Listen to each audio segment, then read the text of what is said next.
All right, question 6 is essentially turning things around from what we saw in problem 5. It says evaluate the surface integral that you see in Stokes' theorem by evaluating the corresponding line integral. And here we have to make an appropriate choice of boundary curve C. And we're going to assume that the surface S is oriented upward. And so for part A, S is the part of the surface Z is equal to 7 minus the square root of 9 plus x squared plus y squared that lies above the plane Z is equal to 2, and our vector field F is negative xz comma yz comma x cubed times e to the sine of the quantity x times y squared times z cubed. All right, so here's a picture of our surface. Okay, so the boundary curve here is formed by just intersecting the surface in blue with this plane Z is equal to 2, and they intersect in this green circle, which is going to be the boundary of our surface, C.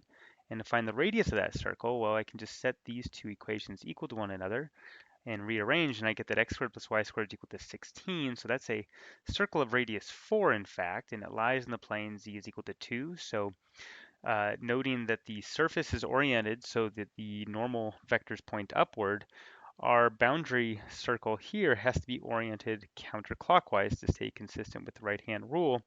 And so a parameterization of that circle then is 4 cos t, 4 sine t, 2, and t varies from 0 to 2 pi.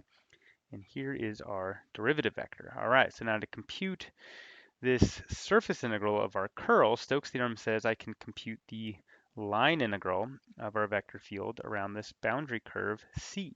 Okay, so to compute that line integral, I'm going to take the dot product of f of r of t and this derivative vector r prime, and then integrate that dot product from 0 to 2 pi. All right, so now how about f of r of t? Well, here we're setting x to 4 cosine t, y to 4 sine t, and z to 2. And so since the I component of our vector field f is negative xz, we're going to have negative 4 cosine t times 2. So that's negative 8 cos t for the I component. And then for the j component, yz, so that's 4 sine t times 2. So that's 8 times sine t. And then for this horrendous k component, okay, I'm going to take x cubed, that's 64 cos cubed of t, times e to the sine of this big mess, right? But keep in mind that I'm dotting this vector, f of r of t, with the derivative vector r prime, and the k component of r prime is thankfully 0. Okay, so this horrendous mess that you see in f of r of t is actually not going to play into the calculation that follows. Okay, so what do we get here? We get 32 sine t cosine t plus another 32 sine t cosine t. So that's a total of 64 sine t cosine t. And if I integrate that from 0 to 2 pi, I'm going to be looking at 32 sine squared t evaluated from 0 to 2 pi, and that's just 0. Okay, so let's now check out part B. Here we are looking at the surface S, which is the part of the surface x squared plus y squared plus e to the negative 3 plus x times y times z times the square root of z plus 1 is equal to 1 above the xy plane, and our vector field f here is negative yi plus xj plus z to the sine of x times z for the k component. Okay, so based on our experience with the question or part A, right? Yes, some of this is really, really messy, but um, as we'll see, certain aspects here will amount to things simplifying considerably. All right, so don't lose faith here that we're going to have to be calculating all day. So here's a picture. I don't really know what this surface looks like exactly. I mean, I graphed it on math3d.org and it looks kind of crazy, but here's the big takeaway, and it really illustrates the power of Stokes' theorem. Okay, now we're going to integrate over this surface S, right? And our integrand here is going to be this dot product of our curl vector and the unit normal vector.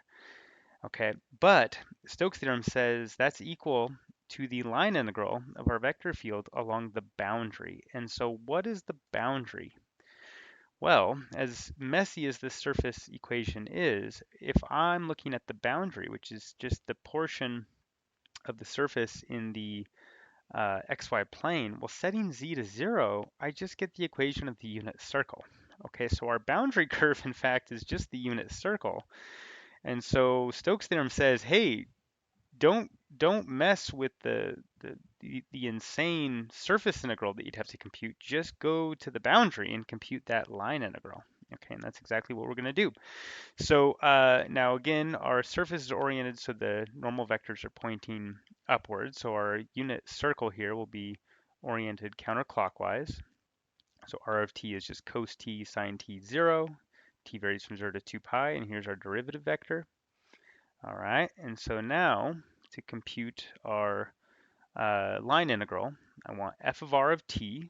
Okay, so much like what we just saw in the last example, right? We're setting x to cosine t, y to sine t, and z to 0. And so I'm going to get negative yi, that's negative sine t, and then xj, well, that's just going to give us a cosine t here, and then z times e to the sine of blah, blah, blah, blah. Well, that's just going to be 0 because z is 0, okay, which is awesome. And then we're dotting that with the derivative vector here in blue, which happens to just be exactly the same vector, right? It's minus sine t cosine t 0. So that gives us a integral of 2 pi. Okay, one comment here. Notice if I ignore the k component, this is just the rotation field minus yi plus xj.